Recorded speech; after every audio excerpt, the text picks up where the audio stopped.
সিঙ্গারকোণের পরতে পরতে মিশে আছে রাধাকান্তের ইতিহাস। জানেন কি কিভাবে সিঙ্গারকোণে রাধাকান্ত এলেন? চলুন আজ তারই বিস্তারিত জেনে নিই প্রভুর কাছ থেকে। রাধাকান্তের যিনি প্রতিষ্ঠাতা উনি হচ্ছেন মোহনানন্দ গোস্বামী। মোহনানন্দ গোস্বামীর পিতা ছিলেন কমললোচন ভট্টাচার্য। কমললোচন ভট্টাচার্যের দুই পুত্র শক্তিপদ আর মোহনানন্দ। এক মেয়ে ছিল, তার নাম কালী।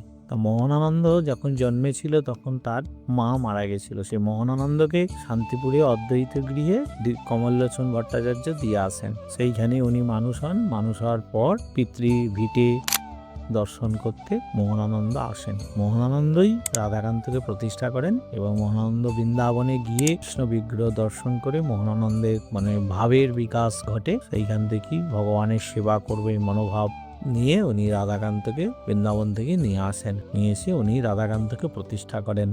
আনুমানিক 550 বছরের বিগ্রহ।